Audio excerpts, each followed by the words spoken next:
Hey, the broadcast is live. How are you doing, Dave? Good. How are you? Good to see you. Good to see you. Good morning, and welcome to Thursday. Yes.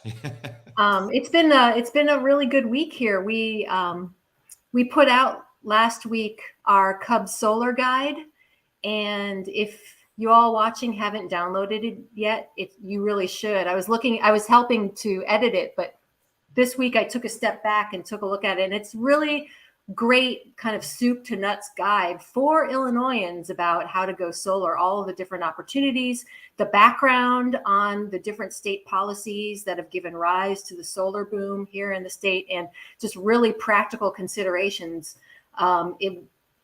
for if you're thinking about installing solar on your home, but also alternatives like if you want to sign up for community solar, etc. So I think we've had like 200 or 300 people download it so far.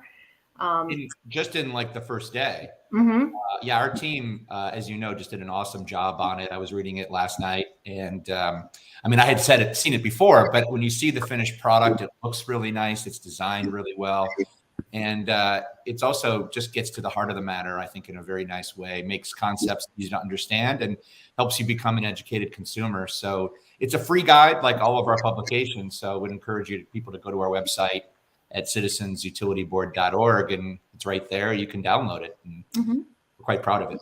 Alongside a whole bunch of other guides. Oh yeah, I mean, all of our guides are equally good, but I think this one is, with the just honestly after the Inflation Reduction Act passed, and now there's so many new incentives for clean energy technology like solar. We're getting more and more questions about it. And that those are great, and having to answer those questions forces us to do a deep dive into the issue and results in guides like this. So yeah, we have a lot of firsthand experience at CUB.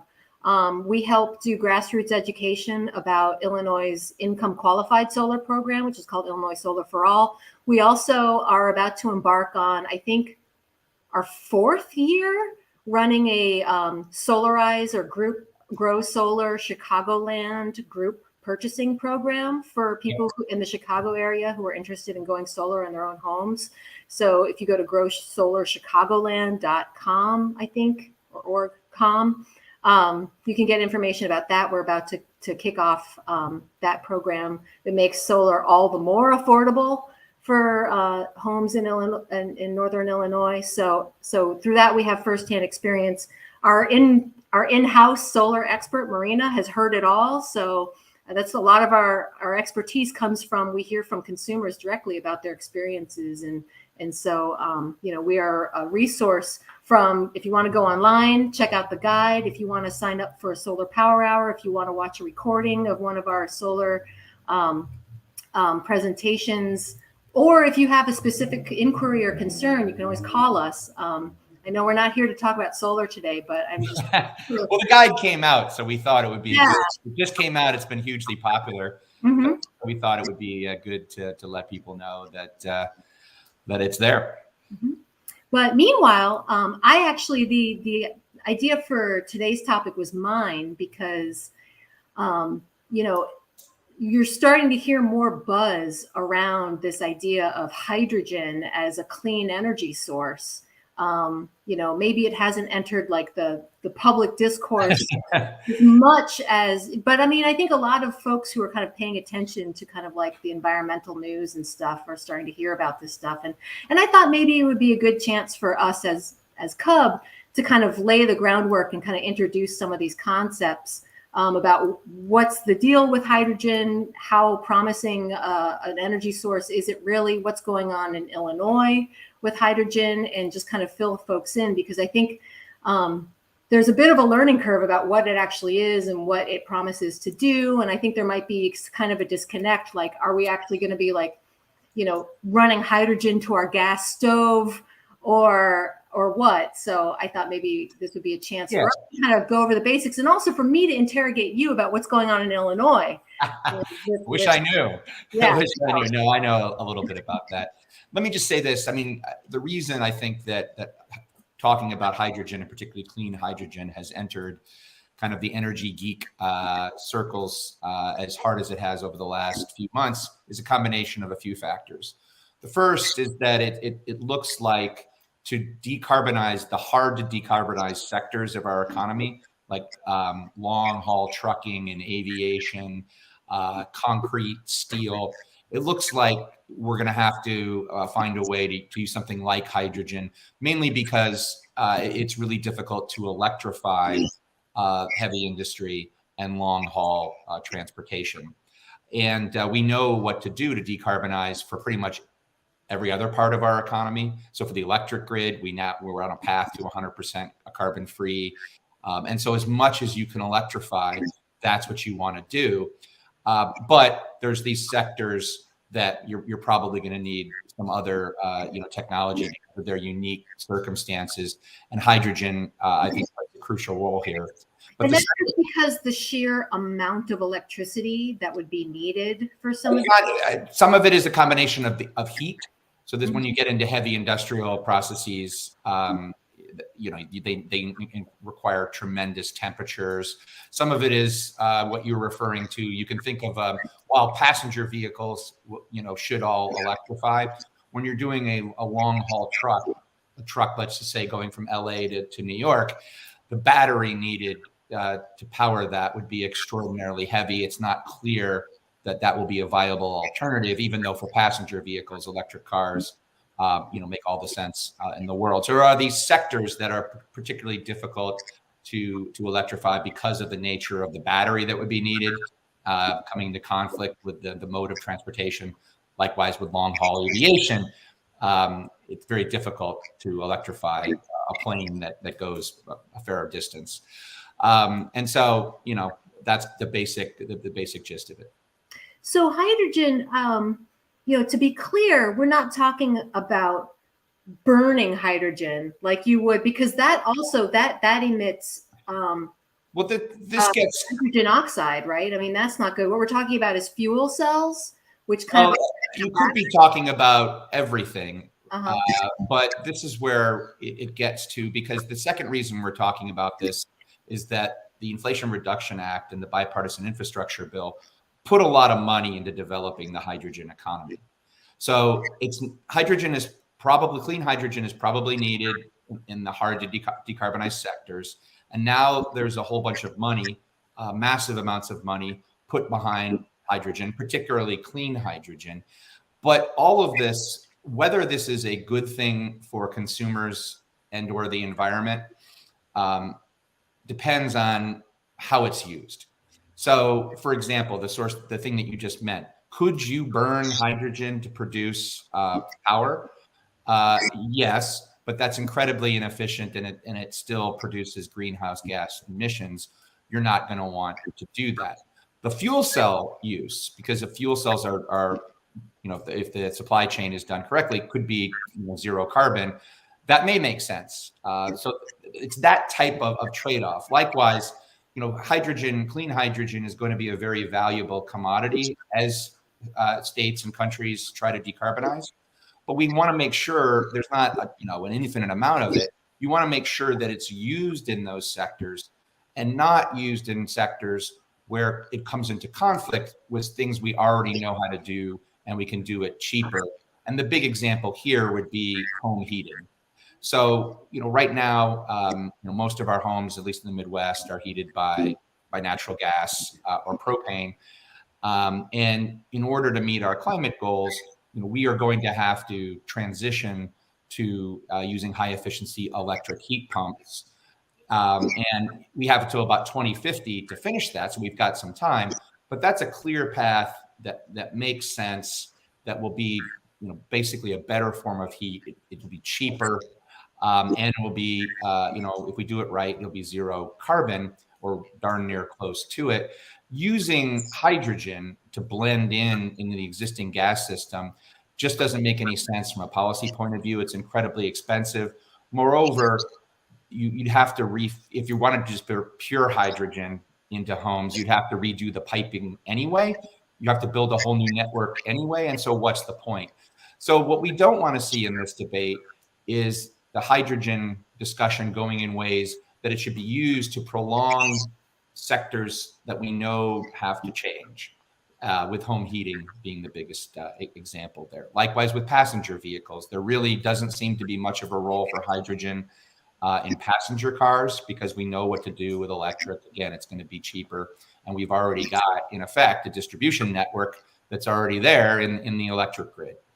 And then the third reason that we're talking about this specifically at CUB is that when we're talking clean hydrogen, carbon-free hydrogen, we're talking electrolyzers.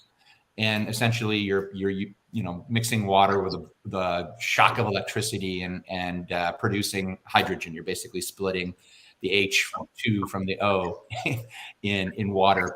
And that does require potentially quite a bit of electricity usage. And so if in fact too much of our fleet of existing carbon-free plants, be it nuclear or renewables, if they don't have the right incentives, and if their incentives, to put it differently, are aligned about producing hydrogen rather than clean electricity, then you could end up with a situation where the prices that we're paying for electricity to light our homes and air condition our homes is more expensive than it need be. So there is a complicated interplay here with consumer issues. So you just covered a whole lot, and I want to kind of drill down into a couple of pieces about what you talked about here just now. So first, you've been talking about clean hydrogen, and if anybody's been paying attention to this, you might have noticed these different colors, these terms about different kinds of hydrogen. You got gray and blue and green, and really what that's talking about is like the differentiating the cleanliness of the hydrogen, and what that has to do with is how the hydrogen is produced. So you have, like, right now a lot of hydrogen is produced already. We use hydrogen in oil refineries. We use a lot of it in oil refineries. We use a lot of it to make ammonia. And almost all of that is what they call gray hydrogen, which is created using methane gas. And there's CO2 output, and it's a polluting thing, and it's not good for the environment. Then you have blue hydrogen, which is also made with methane. The CO2 is supposedly sequestered or captured or something, and so it's not as bad. What for any of this to be a viable option, it has to be green hydrogen, which I think is created using kind of a carbon-free like energy resource with electrolyzers, like you said, and the only output of that is heat and like water, right? And the creation of that hydrogen. So first, like everything we're talking about is not, I mean, part of why I think hydrogen has been discussed so much is because the fossil gas industry, of course, wants a lot of hydrogen because they want it to be created with fossil gas, right? Yeah, they do. And more particularly, they want to try to prevent a world where green, and you forgot a color, I hate all these colors, but pink hydrogen would be nuclear produced. I know. So from our perspective, what we care about is carbon-free mostly. So we're going to link green, which is from renewables, and pink, which is from nuclear, because whatever you think about them, both of them are carbon-free. And that becomes, the key question. How can we move toward a world where clean hydrogen or carbon-free hydrogen is replacing the hydrogen in the blue and the gray category, if not completely, because there may be some places there may not be enough of it. The economics may not work, but as much as we possibly can.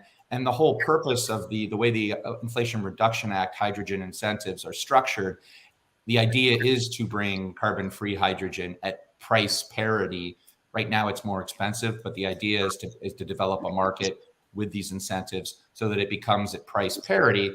And then if you're an industrial user, you would probably choose the carbon-free source, particularly in states that have a commitment to reach 100% greenhouse gas emission-free economy. So that's basically the intersection here. And so then to underline another point you made earlier, kind of rolling the tape forward, it's unfortunately, you can see a scenario where you have a nuclear power plant and they find that it's more profitable for them to use all of that power to power electrolyzers to create hydrogen, as opposed to putting that power onto the grid. And so thereby driving electricity prices for all of us up. right? And so we want to make sure that like carbon-free power is used to create electricity for us to use before it's used for hydrogen to power all these industrial processes. Is that what why this is like the structure is a little bit more complicated than that, but when you boil it down, I like what you did, because that's basically the issue, even though it is more complicated because of the nature of the electric grid and electric markets. But I think that's right. What we have to be careful here is that, regulation, incentives, all these things are well, they're forms of incentives, right? And with the IRA incentives being as strong as they are to basically move and develop a clean hydrogen economy, you do want to be careful in how you structure things, that it doesn't result in some unintended consequences. And one of those big unintended consequences could be the impact on prices for consumers if we don't have the right policy frame together, to deal with that. In principle, hydrogen is no different, or electrolyzers are no different than any other form of load. In practice, what we're seeing is that a lot of clean producers or generators who are moving into hydrogen are kind of putting it, they want to structure it behind the meter, not fully connected to the grid. And that could lead to some of the circumstances that you're talking about. But even if it was in front of the meter, you still, because it's such a big usage, there still could be some impact on prices. That's true with any new technology, but hydrogen production could require quite a bit of electricity. And we need to be careful as we're moving forward, achieving our 100% clean energy goals, which we can. But as we think through how these new technologies are coming into play, we just want to make sure we get the rules right. So do we think Illinois is likely to be a location of one of the kind of federally supported hydrogen hubs because of our surplus of electric generation, clean electric generation here? Yeah. So in the bipartisan infrastructure bill, there was $8 billion provided for hydrogen hubs. I think they have to do at least 4. Maybe they could do a maximum of 8. It's a competitive process, and there are various categories for types of hubs. So, for example, there needs to be a blue hydrogen hub in a state that has traditionally produced natural gas. That's probably going to go to somewhere in the southeast. But one of the categories is a nuclear hub. And I know that Illinois is part of an application that's called MACH2, along with the states of Michigan and Indiana. There's a big consortium. The only 2 generators in that consortium are Constellation, which owns the nuclear plants here in Illinois, and Invenergy, which is a renewable and natural gas generator or builder company also based here in Chicago. Our understanding is that the Invenergy projects will be renewable, though. So yeah, we've got a good chance, it seems to me. What do I know? But I mean, we do have the nation's biggest fleet of nuclear plants, and having Michigan, Indiana, and Illinois all in a consortium together, I think it's a good combo. But there are other. I know Ohio has an application in. I'm sure there are other states that are competing for the same thing. So you just don't know. What's the timeline on that? We understand that it's the applications just went in. And there were the full application, because there was a sort of a early application that the DOE, Department of Energy, kind of whittled down and only invited full applications for a limited number. So the applications just went in. I think that they want to do a relatively quick decision, but there's a lot of things to sort through. In any event, if Illinois does win, we wouldn't see any hydrogen produced from this, I think, till at least 2025. But it would help, build the hydrogen economy here in Illinois. Now, like I said, there's a lot of big public policy questions that we need to get right, because while this clean hydrogen will be a very valuable commodity, we want to make sure that it's used in the sectors where it's most appropriate, as I mentioned earlier. So the end use here really matters. But I think there's a bit of activity on hydrogen in Springfield this year, which we can get to. But as we move forward next year and the following year, it's likely that we're going to see at some point here a bill. You could call it the natural gas or the future of gas question, the hydrogen question. It's sort of that side of the equation to what we've done on the electric side, where we ended up, with the Future Energy Jobs Act and then the Clean Energy Jobs Act. We're getting into kind of the same sort of issue set, but now focused on kind of home heating. How are we going to decarbonize the hard to decarbonize sectors? What's the best role for hydrogen in all of this? And how does it intersect with everything else we're doing in the state? And so I would expect that, within the next 3 to 5 years, you see a bigger bill that would pass on those topics. So what has been going on this session on that front?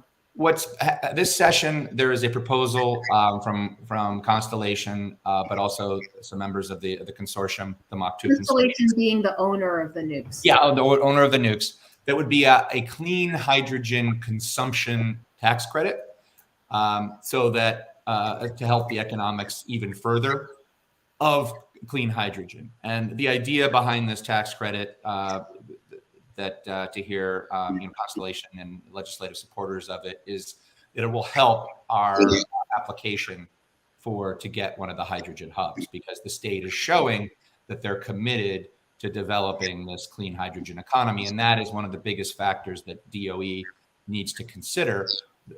They've been pretty clear. They don't want this to be a one-off. Here's a couple $2 billion, do something small, and that's that. The real purpose of this is to develop a hydrogen economy. So I think the thinking behind this tax credit would be something along the lines of, we're putting our dollars in to show that we're committed to taking this hydrogen hub, seeing what works and what doesn't, and then trying to take it to scale in sectors like agriculture with ammonia, or sustainable aviation fuels, long-haul trucking, and things like that. So the tax credit is for the industries that would be using, it's like an incentive for them to use this clean hydrogen. It's developing a market for Constellation's clean hydrogen. That's right, because hydrogen is, there's a huge amount of produced in Illinois already, but you're competing with that, for lack of a better term, carbon intensive hydrogen, that gray or blue, hydrogen that, has bad effects for the environment, but is cheaper. Now, with these tax credits in the IRA, they're aimed at producing price parity pretty quickly. And from the projections I've seen, that is likely to occur, assuming normal learning curve and economies of scale as these clean hydrogen technologies develop. But this is an extra carrot. It's for if you're United and you want to buy a certain amount of hydrogen to help produce sustainable aviation fuels, which are lower carbon, you could get a tax credit, for example. I'm not sure that actually United will apply for it, but that's the basic idea. It's the end user. I'm kind of curious about how you get the hydrogen from place to place. I understand there is some hydrogen pipelines, but it's obviously dwarfed by methane gas pipelines. I mean, so if nuclear plants becomes I guess you would cite the electrolyzer there. Yes. In fact, Constellation, or does it get trucked or? Yeah, specifically, Constellation has proposed building it on the nuclear plant sites behind the meter, and I think there'll be facilities that are built close to that to help with the processing. But yeah, probably you just truck it at the end of the day. Now you could pipeline, you could do pipelines as well, but we're not there yet. But at the end of the day, it'll be truck and rail and pipelines is what I would imagine. And they have to be special pipelines. Getting back to kind of our pointing out that we're not going to be burning hydrogen in our homes to power heat our furnaces or whatever. I mean, that's like our current natural gas or fossil gas distribution system can only take between 5 to 15 or 20% of a hydrogen mix into the methane, which is what's the point? Because the pipelines, the steel pipes, the pipes themselves become, it's called embrittlement or something, right? Yes. So the small atoms of hydrogen will work into fissures in the steel and will lead to cracks and explosions and stuff. The system cannot be used. Our current system cannot be used to Yeah, pipe. and that's a very good point. It reminds me that I should have paid more attention in chemistry and physics classes growing up, right? But yes, that was a good description of it. And I think that what you are seeing, and another thing to be on alert of, is that you are seeing some of the folks in the gas industry, the fossil heating industry, trying to say things like, hey, don't worry about it. We can green or decarbonize our system. And hydrogen plays a crucial role there. But as you just said, you can only put through a maximum of maybe 15% of a hydrogen blend. So what's the remaining, let's call it 85%? Well, what the industry touts is something called renewable natural gas. So you could think about it as, you know, an agriculture facility where it produces lots of methane from waste. You capture that, and then it could be used. You know, if you do it right, it's carbon free. And there's some usage of RNG, but the problem is, and it's the same kind of issue as with hydrogen in general. RNG, really clean RNG, carbon free RNG, we're going to want to use in those hard to industrialize sectors. We're not going to want it to try to prop up a system that just doesn't make sense. There isn't enough RNG actually to come close to heating our homes in Illinois, even if you maximize production of it. And in between better, more advanced air source heat pumps and geothermal heat pumps, I mean, we have viable options now for. We have a viable option that has been getting cheaper all the time and getting better all the time in heat pumps.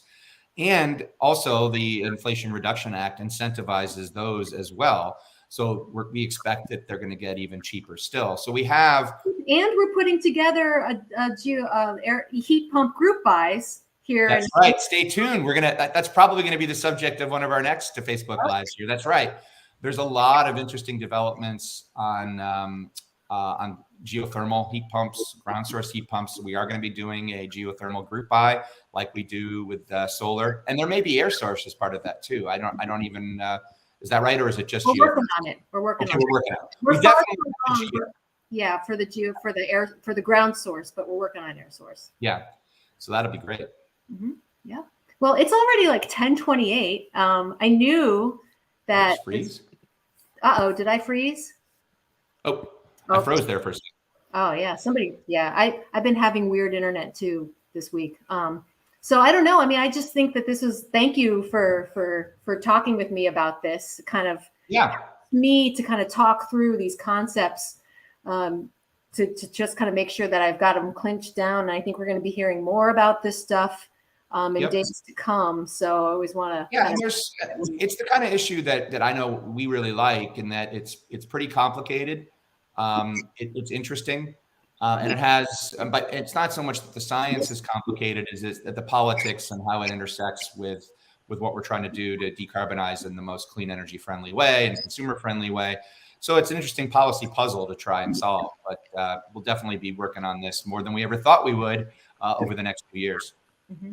Cool. And meanwhile, always check out citizensutilityboard.org for all of our fact sheets and all of our fantastic guides. Stay tuned if you're thinking about heat pumps or solar for your own home, because we are working on programs to make those more affordable for folks, even more affordable. They're quite affordable already, thanks to state and federal policies. But there's just so much going on, and it's pretty exciting. And we'll be back soon to talk about it all.